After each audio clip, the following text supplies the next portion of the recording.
वयं विवाह।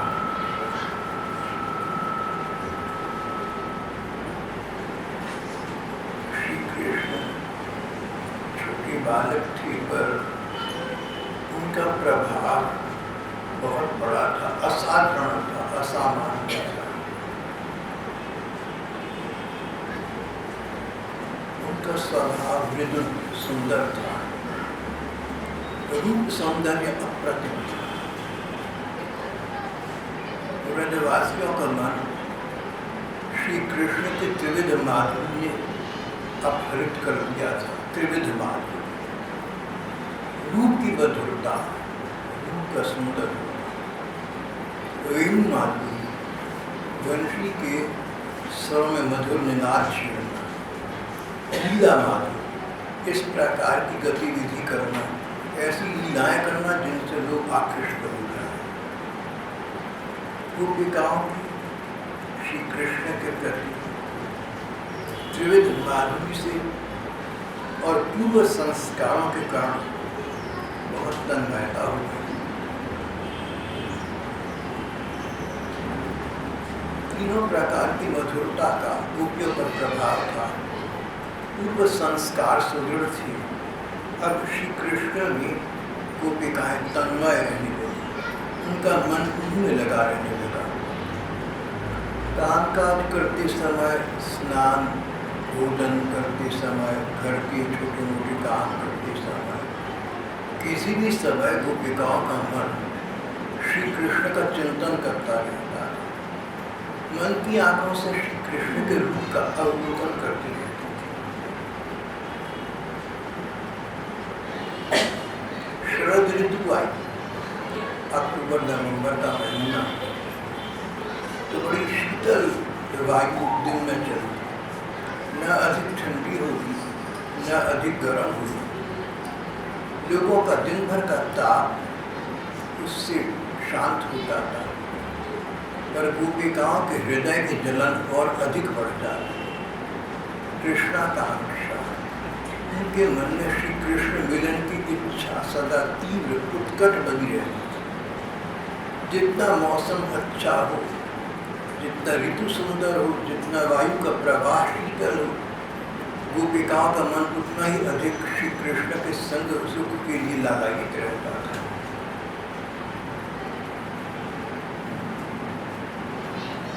साहित्य में मन की ऐसी स्थिति को पूर्व राग कहा है।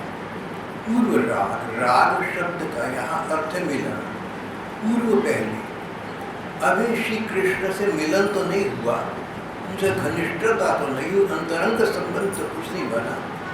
उनको चलते फिरते देखा है, उनके विषय में लोगों से सुना है, वो चर्चा का विषय बने हुए, मन उसमें आकृष्ट होता है।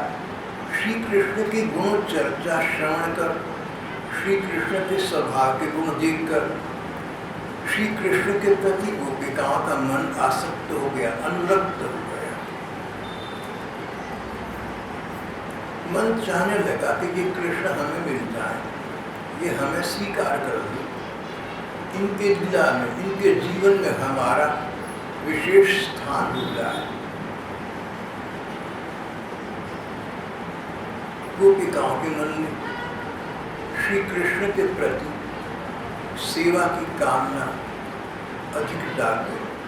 श्री कृष्ण के छोटे मोटे काम हम करें, श्री कृष्ण की सेवा कार्य करके गोपिकाओं को सुख मिलता था। उनके मन में श्री कृष्ण की सेवा उद्भट कामना डाल गई। कथाकार कहते हैं, हमारे धर्म ग्रंथ कहते हैं कि स्नेह, अनुराग, प्रेम, प्यार, प्रेम एक ऐसे तत्व का नाम है जो कोई व्यक्ति प्रतीत कर सकता है, लेकिन हाथ में पकड़ तो नहीं सकता, भौतिक तत्व तो नहीं। सेवा के रूप में प्रेम समूत हो जाता है। जिसके प्रति हमारी मन में अनुराग हो, उसके सेवा कार्य करके हमें सुख मिलता है। जिसके प्रति हृदय में प्रेम हो, उसके सेवा कार्य करके, उसके काम करके, उसके अनुकूल चलकर, उसके मन के अनुकूल चलकर हमें सुख मिलता है, हमें संतृप्ति मिलती है, हमें संतोष मिलता है। इस प्रकार की हृदय की प्रतीति का नाम ग्रंथकार ने प्रेम या प्रणय कहा है। गोपिकाओं के मन में श्री कृष्ण के प्रति प्रणय का उद्भव हो गया, प्रेम का उद्भव हो गया। श्री कृष्ण से सीधा संपर्क तो नहीं है, कोई अंतरंग संपर्क तो नहीं है, पर सीधे और अंतरंग संपर्क की कामना तो उदित हो रही है। साहित्य में से पूर्व राग रहा है। गोपिकाओं का श्री कृष्ण के प्रति पूर्व राग का उद्भव हुआ। शरद ऋतु आ गई थी। इत्थम शरत्सच्चरदं पद्माकर सुगंधिना। कमल के फूल खिल रहे थे। शरद ऋतु थी, कमल के फूल खिल रहे थे, उनमें बड़ी अच्छी सुगंध आ रही थी। उन फूलों की सुगंध से वायु भी सुगंधित हो रही थी। इस प्रकार धीरे धीरे सुगंधित वायु चारों ओर बह रही थी। उस समय श्री कृष्ण ने गौओं और ग्वाल बालों के साथ उस वन में प्रवेश किया। वृंदावन के वन प्रांत में यमुना जी के किनारे गौओं और बछड़ों को और अपने सखाओं को लेकर श्री कृष्ण ने प्रवेश किया। सुंदर सुंदर फूल उगे हुए थे। हरी हरी पेड़ों में जहाँ तहाँ भौरे गुंजार रहे थे, पक्षी कलरव कर रहे थे। सुंदर सुंदर पुष्पों से परिपूर्ण हरी हरी वृक्ष पंक्तियों में मद वाले भौरे स्थान स्थान पर गुनगुना रहे थे। प्रकार प्रकार के पक्षी दल के दल अलग चहचहा रहे थे। इनसे उस वन के सरोवर, नदियां, पर्वत सब के सब गूंजे रहते थे।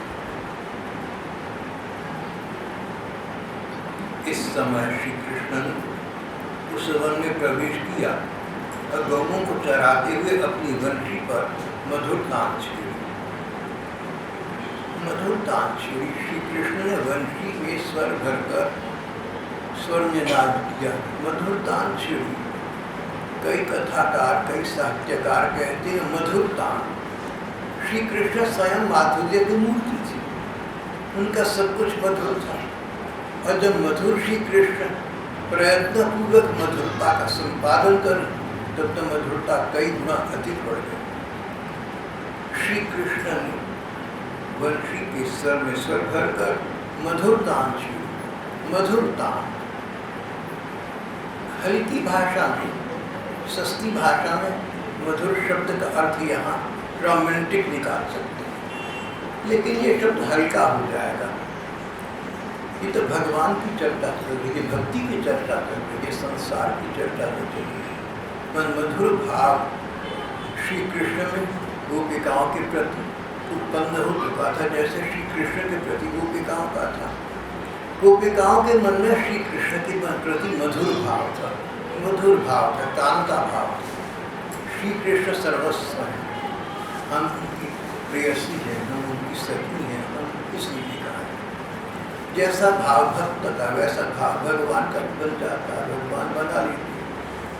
श्री कृष्ण ने गोपिकाओं की गतिविधि को देखा, उनकी गतिमति को देखा, सब समझ गए और अब उनका मन अपनी ओर और भी अधिक आकृष्ट करने के लिए वन में स्थित, वन में अवस्थित भगवान ने वंशी में मधुर तान छेड़ी।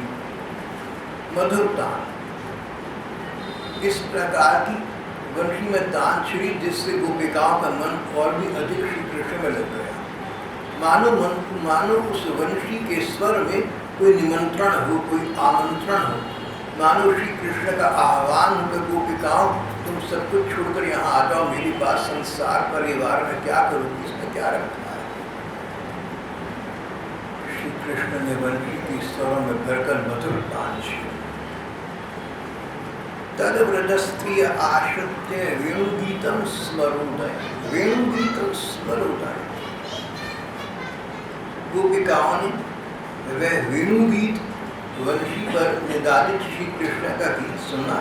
स्मरोदय, ये उनके हृदय में श्री कृष्ण के प्रति स्मर का उदय करने वाला था, उनके प्रति प्रेम भाव, उनके मिलन की आकांक्षा को जगाने वाला था। गोपिकाओं श्री कृष्ण के वंशी का स्वर सुना, उसे सुनकर उनका हृदय श्री कृष्ण के प्रति और भी अधिक प्रेम से परिपूर्ण हो गए।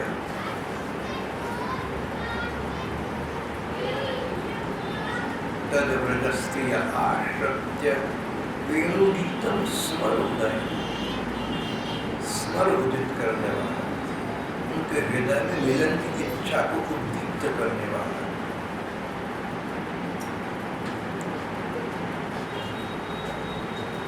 गोपिनी तुरंत भागकर श्री कृष्ण के पास पहुंच नहीं सकती थी, पर जब प्रियतम से मिलन संभव न हो तो प्रियतम की चर्चा सुहाती। जब प्रियतम से मिलन संभव न हो तो प्रियतम की चर्चा मन को सुहाती, अच्छी हो। जिसके साथ हमारा प्यार अनुराग कराता हो, हम उसकी किसी न किसी बहाने से चर्चा आरंभ कर देते, उसकी बात शुरू कर देते। एक बार इस प्रसंग में पहले भी मैंने आपसे कहा था, कई बार अपने प्रियजन की चर्चा करने के लिए हम कहीं लोग ये न कहें कि तुम हरदम इसी की चर्चा करते रहते, हम उसकी किसी बुराई से आरंभ करते, किसी आलोचना से आरंभ करते। अब कहने के लिए तो आलोचना है, कहने को तो निंदा है, बुराई है कि तुमने अच्छा काम नहीं करा, इससे अच्छा काम नहीं करा। और सचमुच मनोविज्ञान की दृष्टि से मन की ये कामना है कि इस बहाने इसकी चर्चा आरंभ हो जाए, उस व्यक्ति की चर्चा सुनकर हमें सुख मिलता है। ऐसी स्थिति में अगर कोई आपसे कोई व्यक्ति ऐसा मिल जाए जो प्रेम परवश होकर किसी की चर्चा का आरंभ उसकी आलोचना या निंदा से कर, तो मूर्ख मत बन जाना, उसकी हाँ में हाँ न मिलाना, कहना नहीं भैया ऐसा तो बहुत बढ़िया, क्योंकि सुनना तो ये चाहता है।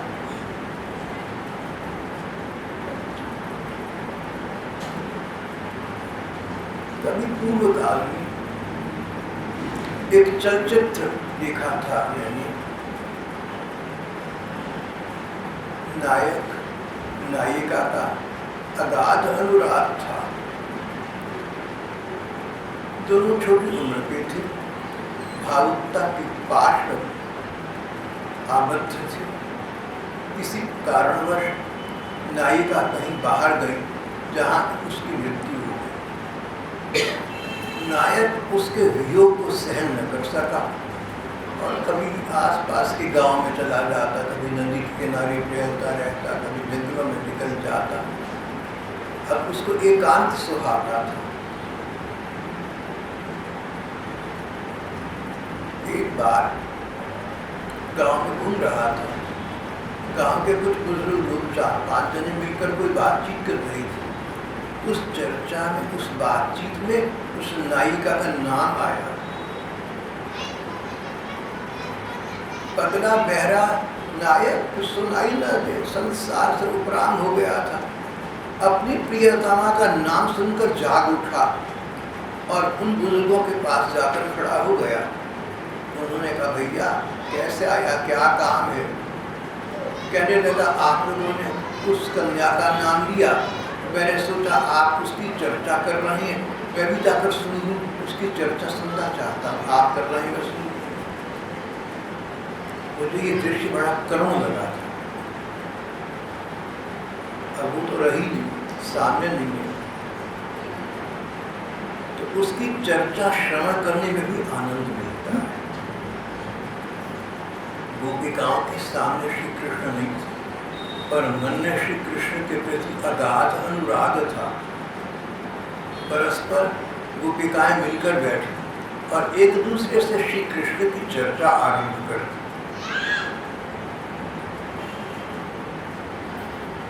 कोई कहने लगी देखो श्री कृष्ण का रूप कितना सुंदर, श्री कृष्ण के रूप की सुंदरता से सारा ब्रज उनसे आकृष्ट हो गया है। बड़े छोटे ऊंचे नीचे जहाँ तहाँ के सभी लोग श्री कृष्ण का मुखड़ा लगातार देखते रहना चाहते हैं। जहाँ श्री कृष्ण सामने दिख जाए बिना पलक झपके उनको देखते रहते हैं।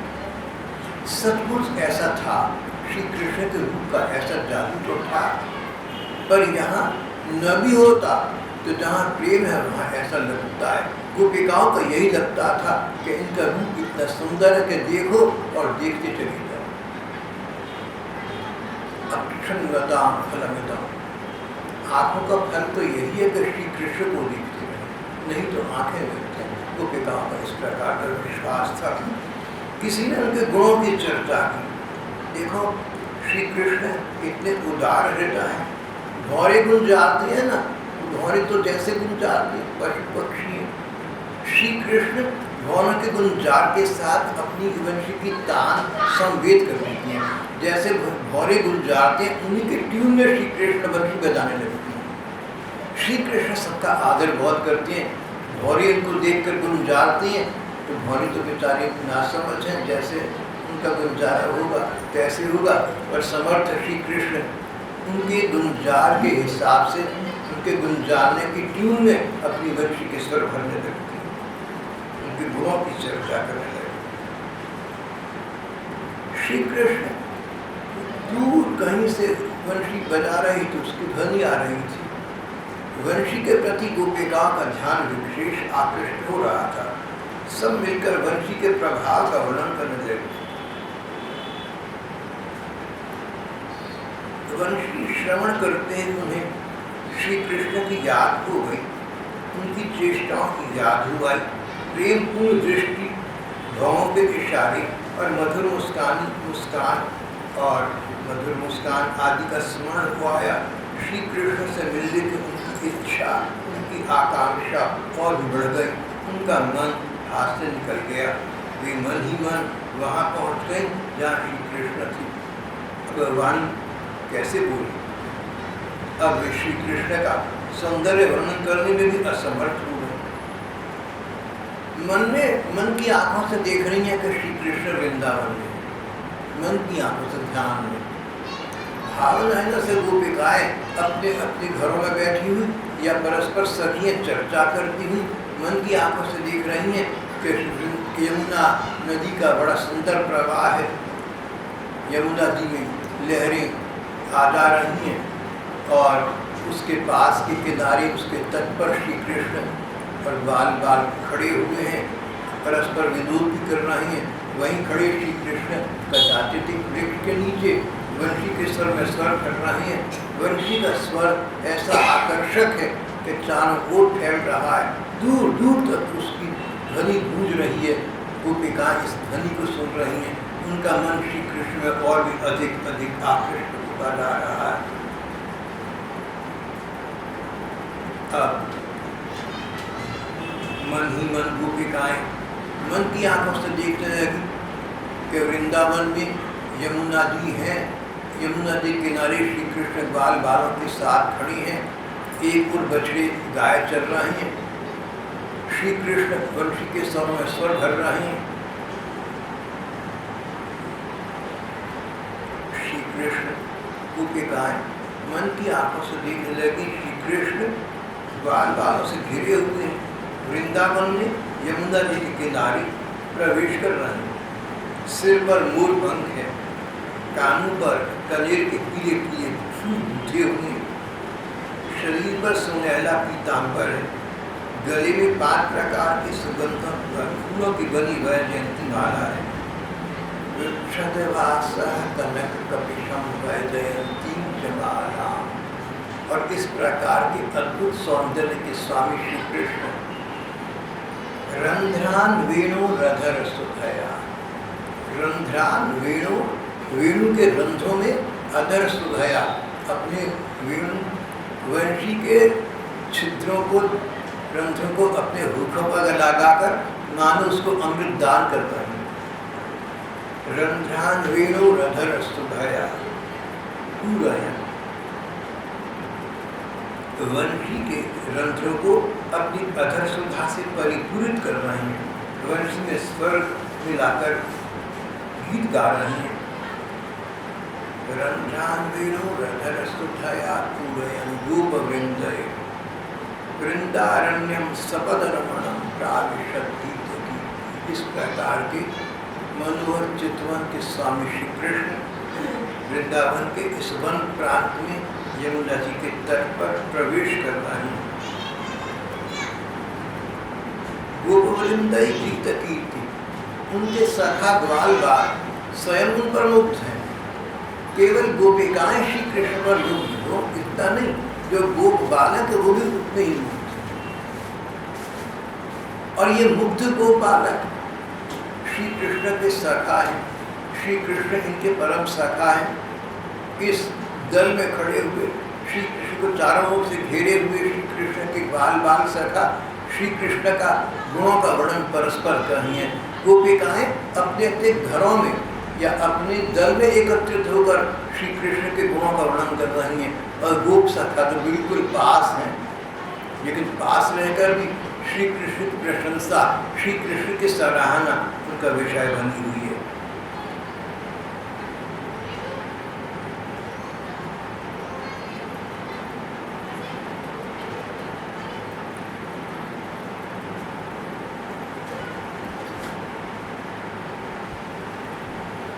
इति वेणुरवम राजन सर्वभूत मनोहर।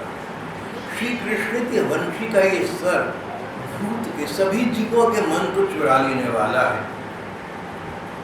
गोपिकाओं ने ऐसा सुनकर मुक्त हो रही थी। श्री कृष्ण के ध्यान में तन्मय हुए। मन ही मन गोपिकाओं को ऐसा लगा, उनके हृदय को ऐसा लगा कि श्री कृष्ण इन गोपिकाओं को गले लगा रही है। कंठाश्लेषो प्रणय जना किम पुनर्दूर संस्थि। गोपिकाओं का श्री कृष्ण के प्रति अगाध अनुराग था।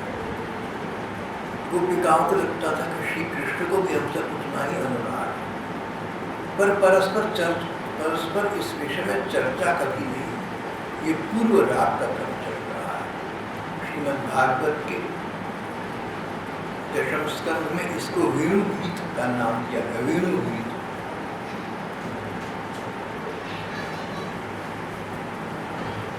गोपिकाओं को मन ही मन ऐसा लगने लगा कि श्री कृष्ण उनके पास आ गए, उनके समीप आ गए, उनको प्रीतिपूर्ण दृष्टि से देखने लगे, लाड़ प्यार से देखने लगे। फिर उनके कंधे से पर हाथ रखा, फिर उनको पास कर लिया, गले लगा लिया। गोपिकाओं को अपूर्व आनंद की संतृप्ति की प्राप्ति हुई, मानो ब्रह्मांड से साक्षात्कार हो गए। गोपिकाएं कुछ देर में संभली और सखियां आपस में बातचीत करने लगी। अक्षन्वताम फलमिदं न परम वेदामा। आंखों की सफलता, आंखों की सार्थकता, आंख का होने का फायदा जो हमें पता लगा है वो तो एक ही है, श्री कृष्ण को देखें और देखे जाएं।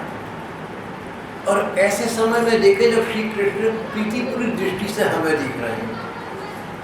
अक्षन्वताम फलमिदं वेदामा।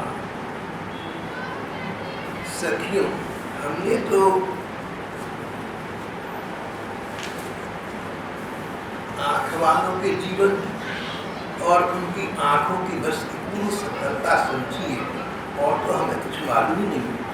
बस इतनी सफलता समझी है कि श्याम सुंदर श्री कृष्ण जब बाल बालों के साथ गायों को हाँक कर ले जा रहे हो वन में, या गायों को लौटाकर वन से ब्रज में वापस आ रहे हैं।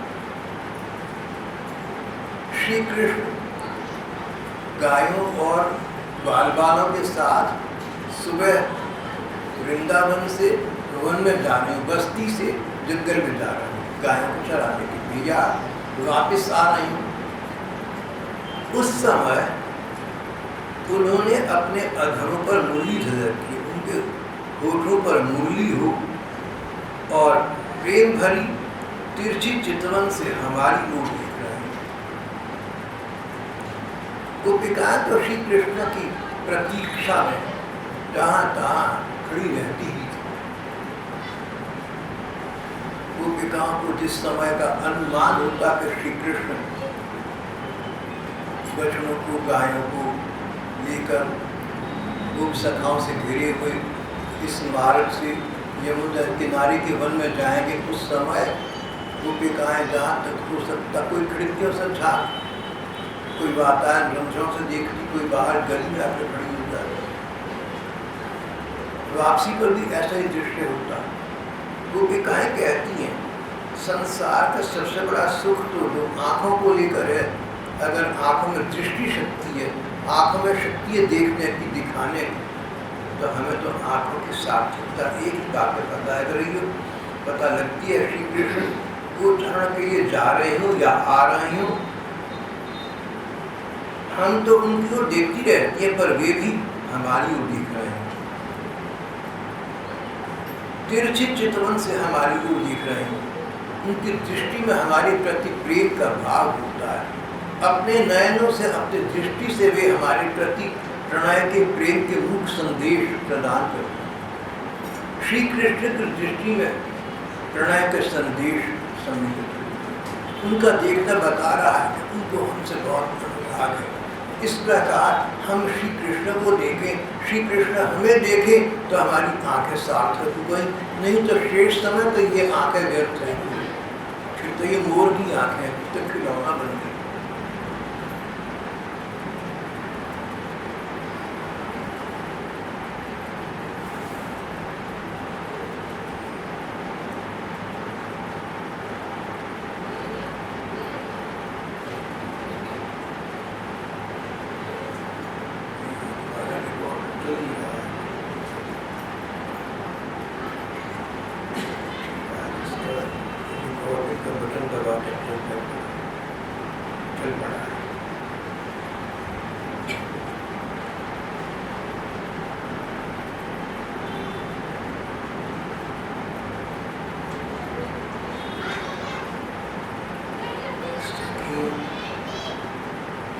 अपने आँखों की सभ्यता, नेत्रों की सार्थकता तभी प्रतीत होती है जब आते जाते श्री कृष्ण को हम देख रहे हैं और श्री कृष्ण हमें देख रहे हैं। श्री कृष्ण की दृष्टि में हमारे प्रति प्यार है, प्रेम है, उनकी दृष्टि, उनकी निगाह में हमारे प्रति एक आकर्षण का संदेश है, मानो अपने नयनों से, अपनी दृष्टि से वो हमारा आह्वान कर रहे हैं, हमें आह्वान कर रहे हैं, हमें दिला रहे हैं।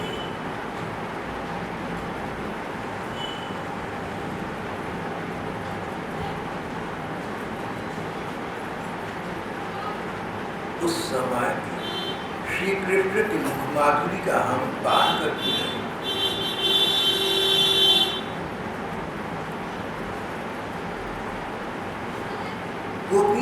गोपियां आपस में बात कर रही हैं, सखियों, ये वंशी पूर्व जन्म में न जाने ऐसा कौन सा साधन, ऐसा कौन सा भजन कर चुके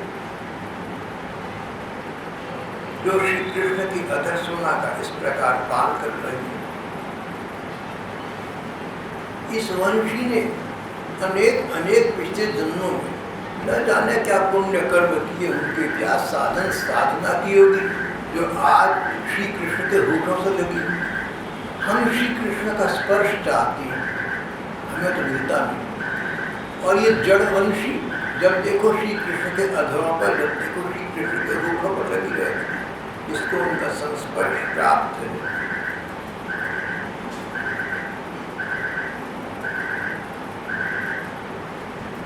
गोपिकाएं कहती हैं कि वंशी को इतना गौरव प्राप्त है श्री कृष्ण से। ये गौरव देखकर वंशी का इसके पिता पेड़ बहुत प्रसन्न होते। वंशी लकड़ी से बनती है, लकड़ी पेड़ों से निकलती है, तो मानो उसकी बेटी बनी।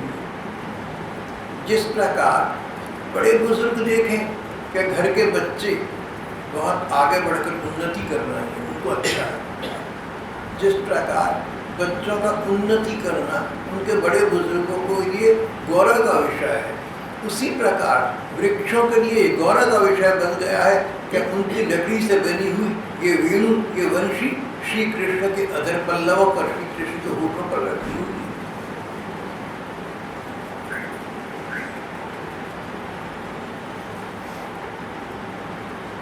न जाने इस वर्षी ने पूर्व जन्म में या पूर्व जन्मों में ऐसा कौन सा साधन किया, ऐसा कौन सा भजन किया जो श्री कृष्ण का इस प्रकार का अंतरंग संस्पर्श पाकर हर क्षण हर पल आह्लादित होती रहती है, आनंदित होती है।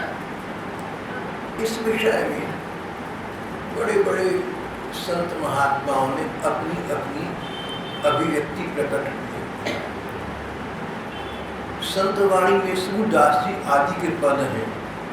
संस्कृत साहित्य में भी ऐसे प्रसंग है जहाँ ये कहा गया कि गोपिकाओं को श्री कृष्ण का वंशी के प्रति अनुराग देखकर उचित ये विचार आता है, इस वंशी ने कोई साधना की होगी, श्री कृष्ण का प्रेम प्राप्त करने के लिए इसने बहुत कुछ कष्ट उठाए होंगे। किसी वस्तु की प्राप्ति करनी हो तो कष्ट उठाना पड़ता है। बिना उत्सर्ग किए, बिना बलिदान किए, बिना कष्ट उठाए सहज अनायास सब कुछ मिल जाए, ऐसा तो नहीं हुआ। संसार में भी हम देखते हैं कि किसी वस्तु की प्राप्ति के लिए, किसी लक्ष्य की प्राप्ति के लिए कितने प्रयत्न करते हैं। 7 समुद्र पार जाते, दुनिया जहान एक कर देती। तो भगवत प्रेम की प्राप्ति तो मानव जीवन का सर्वोच्च विषय है। उसके लिए जितनी साधना की आवश्यकता है उतनी साधना तो अन्यत्र कहीं भी अनिवार्य नहीं। गोपिकाएं कहती है, इस वंशी ने कितनी साधना की जो आज श्री कृष्ण का संस्पर्श प्राप्त कर लिया।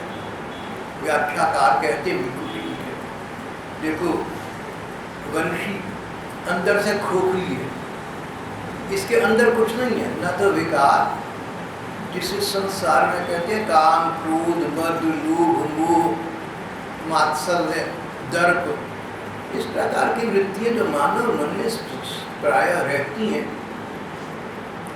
ये वंशी रिक्त है, अंदर से खाली है। तुम अपने मन को अंदर से खाली कर दो, शून्य कर दो, तुम्हारा हृदय संसार से शून्य हो जाए।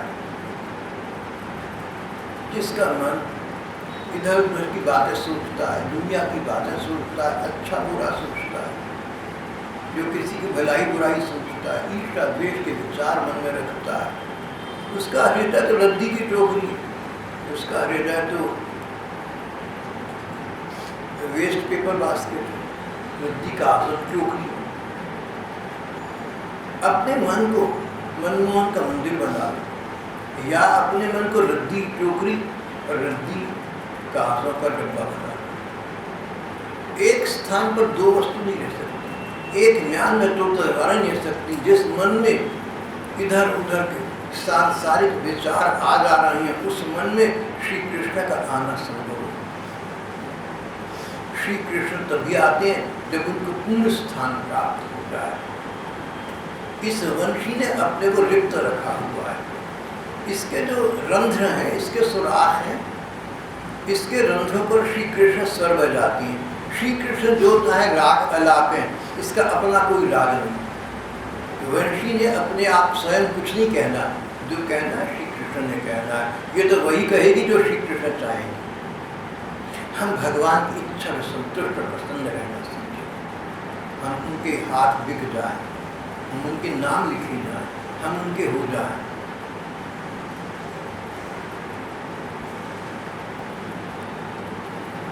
वंशी के गुण इस प्रकार के हैं जो किसी व्यक्ति के जीवन में आ जाए श्री कृष्ण के लिए, तो वंशी की भांति उसे भी श्री कृष्ण के अधारामृत संस्पर्श का लाभ प्राप्त हो सकता है। उसके लिए वही साधना चाहिए, वही तपस्या चाहिए, वही उत्सर्ग बलिदान चाहिए जो वंशी ने किया होता है। अपना अपने अंदर कुछ भी नहीं। रंध्रों में स्वर भरने के लिए जो श्री कृष्ण चाहिए बस वही।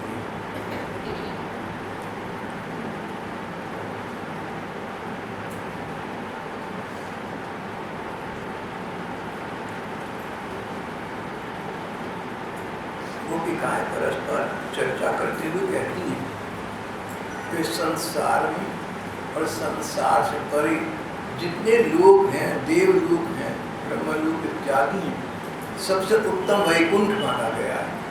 भगवान विष्णु का धाम, लक्ष्मी का धाम, वैकुंठ सर्वोत्तम धाम माना गया। पर गोपिकाएं कहती हैं कि हमें तो वृंदावन वैकुंठ धाम से अधिक अच्छा लग रहा है, ये अधिक पुण्यशाली है। कारण इसमें श्री कृष्ण नंगे पांव भागते दौड़ते हैं, ये उनके चरणों के स्पर्श से संस्कृष्ट हो रहा है।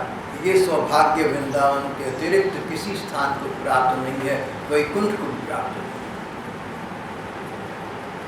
वृंदावन वैकुंठ लोक तक पृथ्वी की कीर्ति का विस्तार कर रहा है, क्योंकि श्री कृष्ण के चरण कमलों के चिन्हों से चिन्हित जो हो रहा है।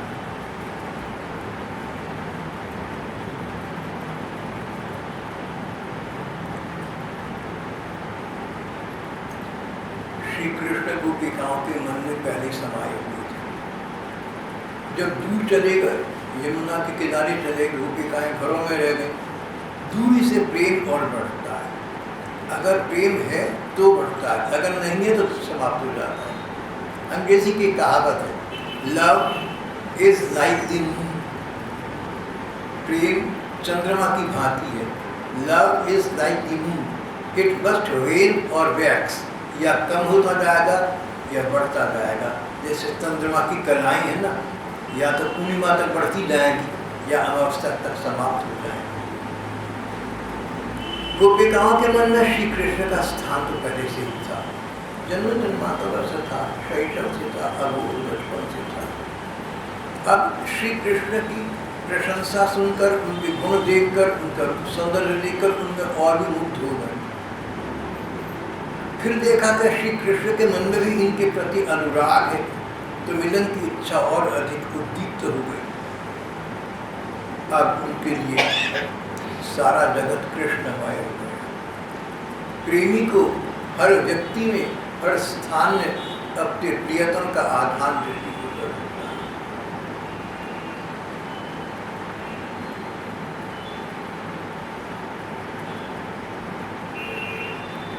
नारद जी ने भक्ति सूत्र में एक स्थान पर कहा है, तदावलोकयत्, जो प्रेमी है वो अपने प्रेम को ही सारे में देखता है। प्रेमी को ऐसा लगता है कि मेरी प्रेयसी के प्रति मेरा ही नहीं, सारे संसार का प्रेम का भाव है। पशु पक्षी भी उसे प्रेम करते हैं, प्रकृति भी उसे प्रेम करती है, ऐसा मन बन जाता है प्रेमी का। गोपिकाओं का मन तो इस प्रकार का बहुत बन गया। गोपिकाओं को लगता था कि पशु पक्षी श्री कृष्ण से प्रेम करते हैं, जड़ और चेतन पदार्थ श्री कृष्ण से प्रेम करते हैं, स्वर्ग के देवी देवता श्री कृष्ण से प्रेम करते हैं। गोपिकाओं को लगता था कि जो पेड़ पौधे वृंदावन में उगे हुए हैं, बहुत से पेड़ पौधे सचमुच पेड़ पौधे नहीं है, कोई भगवान के पुराने भक्त ऋषि मुनि है जो और पेड़ पौधे का रूप धारण करके यहाँ इसके वृक्ष बनकर खड़े हुए हैं, आते जाते कृष्ण को देख तो सके। गोपिकाओं की दृष्टि कृष्णमय हो गई, जित देखो चित्त श्याम हो, श्याम रंग वन यमुना श्याम। एक स्थान पर एक पद में गोपिकाएं कहती कि हमें क्या हो गया, ये सचमुच श्री कृष्ण ही सारे संसार में व्याप्त हो रहे हैं, हर रूप में, हर स्थान में।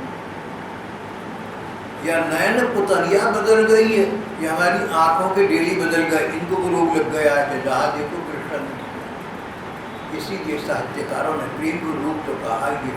जब प्रेम रोग भगवान के लिए होता है तो बहुत उत्तम है, जब संसार की किसी व्यक्ति या वस्तु के लिए होता है तो बात ही नहीं। जब प्रेम हृदय में हो, प्रेम दृष्टि में हो, प्रेम मन में हो, तो केवल बात श्री भगवान से।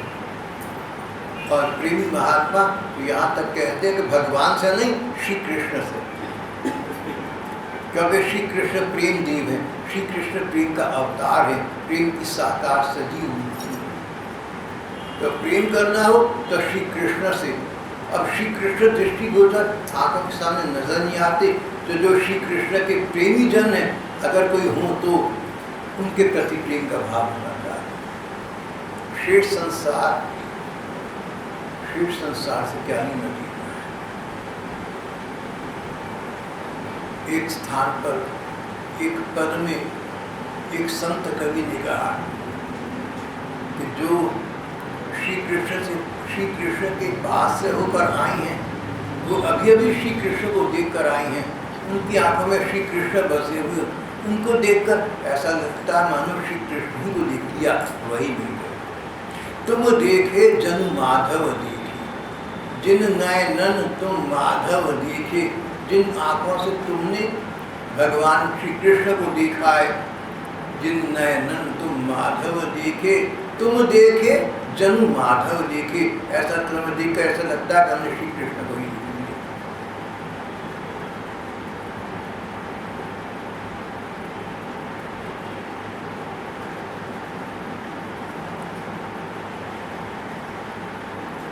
इस प्रकार का है गायन। जिन मस्तों की नजरों में तू हरदम है समाया, उन भक्तों की नजर का नजराना बना दी, कुछ ऐसा था है। जिनके हृदय में, जिनके मन में, जिनके नयनों में श्री कृष्ण समाये हुए हैं, उन जनों के प्रति हमें सेवा में नियुक्त कर, हम उनका सेवा संग सुख प्राप्त। आज का प्रसंग यहाँ समाप्त कर दिया।